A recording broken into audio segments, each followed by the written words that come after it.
Hey folks, all doing? Hero of None here with your Mundus Minute on November 4th, 2022. ESO news, luxury merchant, and gold merchant stuff, all in a few minutes. So first up in the news, the November Crown Store Showcase is up, and I'll leave a link down below. A few interesting items, as well as a few returning items. The Adamantium Dwarven Senich is back. Some of the Aurorian Wolf Pets are back. Ice Reach masks, Executioner hoods, which should have been last month, to be honest. Witch Mothers, Ice Reach covens, motifs, the Kaljanar Nightmare arms packs, few other motifs, the opalescent epidermis, which is a nice little skin that kind of like has that pearlish look to it. The dwarving crates are returning as well.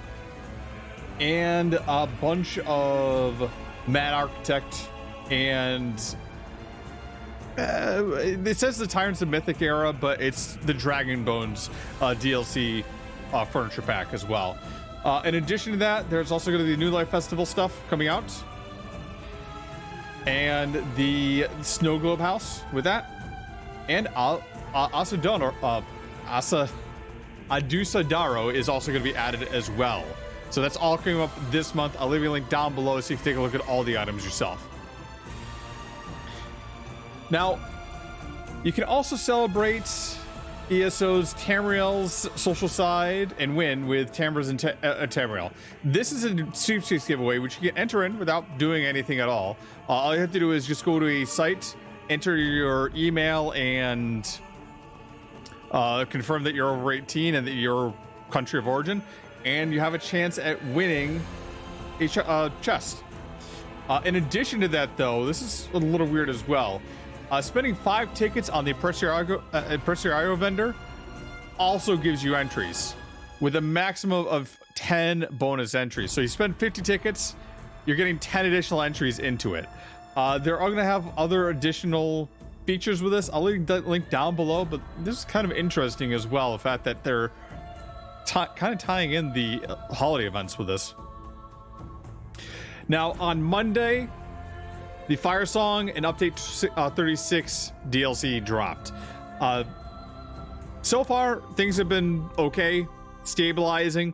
There's a lot of issues the first few days. Now they got some of it fixed. There was an issue with the Dragon Knight Standard, which gave way too much DPS, which they hot fixed in. There's still issues, however, with blocking. Typically after you roll dodge and after you bar swap, you have to go and unclick, make sure you're totally not blocking, and then block again. Otherwise, you just drop block and nothing works. Annoying if you're a tank, and it has led to some one-shots in certain cases. And finally, ESO Live was today at 4. They had Elder Scrolls memes, or Elder memes on there.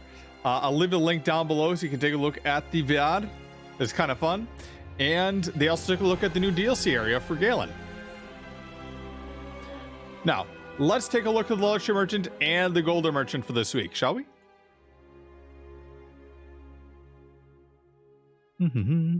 So, on the Luxury Merchant this week, well, it seems like it's still spooky week, but bone sconce arms, which are kind of interesting.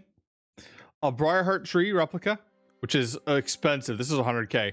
You might be wondering why it's so much, but understand this has bodies inside of it. It is a huge tree. It also has Briarhearts growing from it, which is kind of what it is. If you've ever taken a look at some of the Reachman's lore and all that stuff, this is like one of the big, I don't know what, like one of the lore pieces that really gets people's attention with Briarhearts. So if you're a real Breton fan or Briarheart fan, maybe you want to pick this up for a scene or something like that. Also, Harpy totems, Minecraft carts with skeletons in it.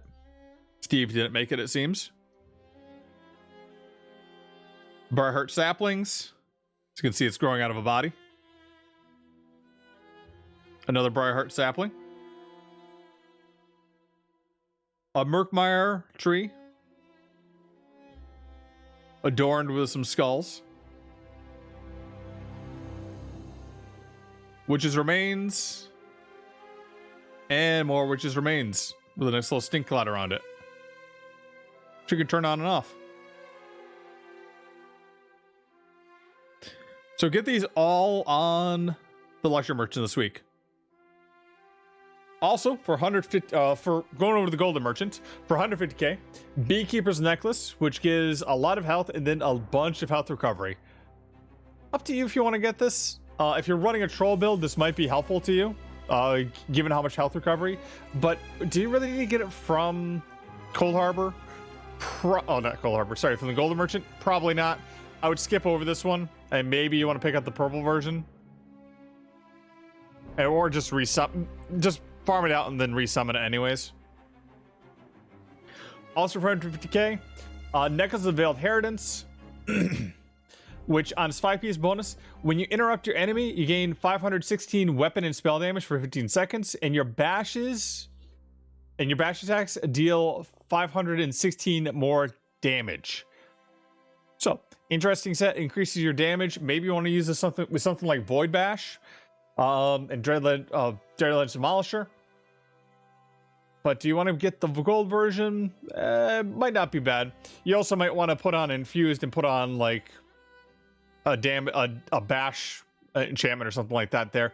So maybe you don't want to get this version from the golden merchant. Instead, just again, buy the set from a vendor or farm it out and then just resummon it. Then for 250k, Percy's Necklace, which on its 5-piece, grants you 145 stamina recovery to you and up to 11 other group members within 28 meters of you. This bonus persists throughout death. I don't see too many people using this, but you can also farm this out too, so maybe you don't want to get this particular one and instead just, again, farm it out. Then 250k, Zen's Necklace, which on its 5-piece, your light attacks apply Touch of Zen to enemies in 20 seconds. Enemies with Touch of Zen take an additional 1% more damage for each damage over time effect that you placed on them, up to 5%. You can only receive the benefits of 1 touch per Zen per enemy. So yeah, this is a pretty meta set for trials, especially for DKs. I would probably, if you don't have DLC, if you don't have ESO Plus or the DLC, maybe you want to pick this up. But remember, you're going to want a 5-piece bonus, so it's only the necklace. Do you want to get it from the golden merchant, or again, do you want to go get the set itself and then just resummon it? That's probably what you want to do instead. Then for 100k, Slime Claws Mask, which gives you Major Berserk at all times, increases your damage, or Minor Berserk at all times, increases your damage down by 5%.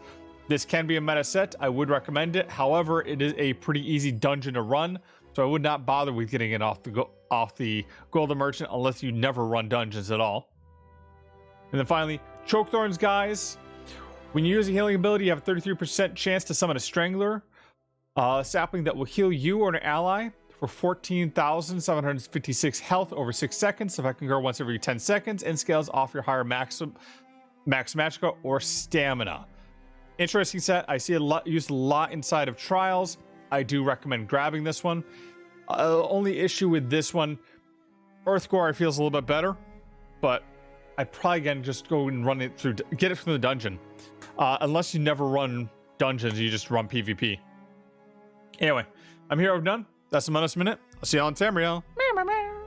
And just a reminder, you can catch me on the YouTubes, Twitters, and on Twitch at Hero of None. Have a good night.